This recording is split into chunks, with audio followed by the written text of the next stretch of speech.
Session 5, Emotional Wellbeing. In today's presentation, we will be talking about emotional well-being, things that threaten our emotional well-being, negative versus positive emotions, and discuss some practical ways to enhance positive emotions. Emotional well-being is one of the most essential aspects of wellness, yet it is one that gets little attention. Do you think that is true? If so, why would it be that emotional well-being gets so little attention? Maybe it's because we're often told not to show emotions, things like don't cry, don't be emotional at work, deal with it, or you're fine. Emotional well-being is the ability to feel and express the entire range of emotions, from anger to love, and control them, not be controlled by them. The key point here is the importance of having awareness of the emotions, and then being able to respond appropriately rather than react from an autopilot mode. We discussed this previously when we talked about the benefits of practicing mindfulness as a way to gain a deeper awareness of our thoughts, emotions, and sensations. This image shows that we move up and down between emotions throughout our day. So emotional well-being is not about being happy all the time, but rather finding out what makes us the happiest and regularly engaging in those activities or with those people more frequently so that we can experience positive states more frequently than negative states. By doing that throughout our day, we end the day with more energy and satisfaction rather than feeling depleted and exhausted. Threats to emotional well-being. Let's look at some things that threaten our emotional well-being. Again, we are not looking at eliminating negative emotions, but rather being aware of all the emotions and responding in a choiceful way.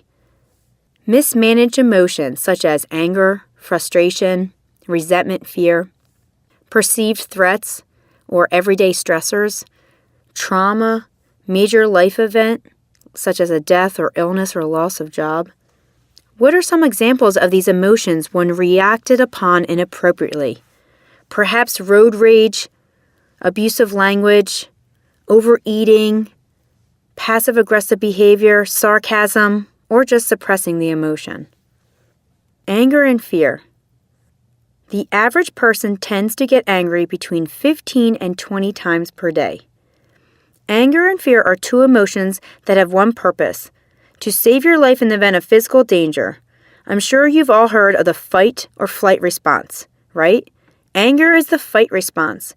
Fear is the flight response. Given that, how many of our lives are truly threatened 50 to 20 times a day?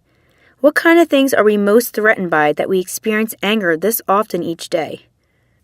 Are we perhaps reacting out of stress than actually having our lives endangered? About 1 in 10 Americans aged 12 and over takes antidepressant medication.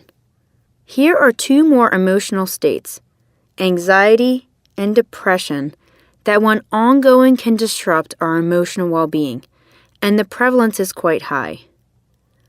The reason people find it so hard to be happy is that they always see the past better than it was, the present worse than it is, and the future less resolved than it will be. How true this is. This quote sums up what we've talked about earlier in this series. We tend to ruminate on the past or rehearse what may occur in the future. This way of thinking often results in increased feelings of stress and anxiety. We know that our thoughts are directly linked to our emotions. It's how we are thinking about a situation that results in a positive or negative emotion. Positivity. So what is the antidote to all this fear and anger, anxiety and depression, and other negative emotional states? We talked about mindfulness as a way to decrease the stress response. Mindfulness is helpful in bringing awareness to our emotional moods, which allows us to then make a choice to do something differently. There's also an additional practice and training that can help offset negative emotions. It's called positivity, and like mindfulness, can be practiced anytime and anywhere and for brief periods of time. Practicing positivity builds the area of the brain that helps one to see the world through a more positive lens. A renowned researcher on the subject is Dr. Barbara Fredrickson. She has done research in this field for 20 plus years and has written many peer-reviewed articles as well as a popular book called Positivity. She's a professor of psychology at University of North Carolina. According to her research, here are some valuable benefits of practicing positivity. Some research-proven benefits of practicing positivity include increased creativity, increased resiliency, increased academic performance, increased social connectivity, increased trust. Positive emotions don't just make us feel good. They transform our minds, our bodies, and our ability to bounce back from hard times. Dr. Fredrickson isn't just talking about jump for joy positive emotions. There are a whole range of positive emotions out there, including feelings of gratitude, feelings of serenity, and feelings of love and closeness for the people we care for. If positive emotions open our awareness and increase the expanse of our peripheral vision, that means that they help us see more possibilities. And there are a lot of benefits that flow from this. Far from being trivial, we found that positive emotions broaden our awareness in ways that reshape who we are. And they build up our useful traits in ways that bring out the best in us, helping us become the best versions of ourselves. Positivity is a psychological state that broadens the mind and brings us closer to others. These are some of the emotional states associated with positivity. Wouldn't it be nice to experience these states more throughout our day? And there are a lot of benefits that flow from this. People are more creative when they're experiencing positive emotions. When solving a problem, they can come up with more ideas of what they might do next. People are more likely to be resilient.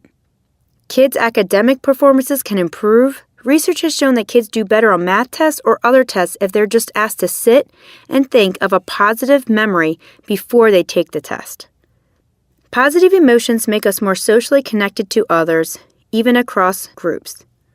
And other experiments show that if you induce positive emotions, people are more trusting and come to better win-win situations in negotiations. Today is a good day for a good day. It's important to practice positivity. Fortunately, many researchers agree that short practices have results, referred to by some as micro moments. One does not have to sit for hours a day to reap the benefits of practicing positive emotions.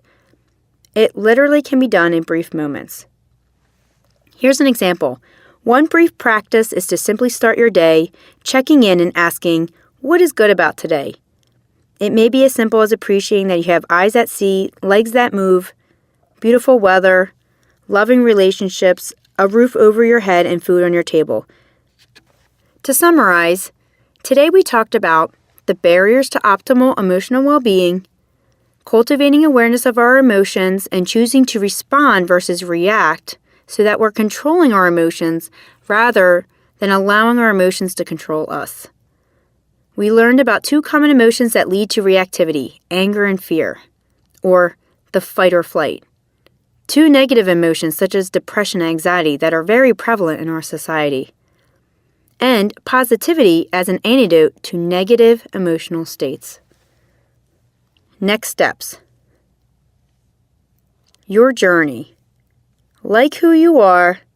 Think about, are you in touch with your emotions? Treat others well. Value experiences over possessions. Hold gratitude for your loved ones. Have meaning in your life. And try to be flexible. Practice what is good about today. Also, practice positivity at least 3 times this week. Additional resources. Thank you for joining us in Session 5, Emotional Wellbeing, in the Your Best Self, A Guide to Achieving a Balanced Wellbeing series.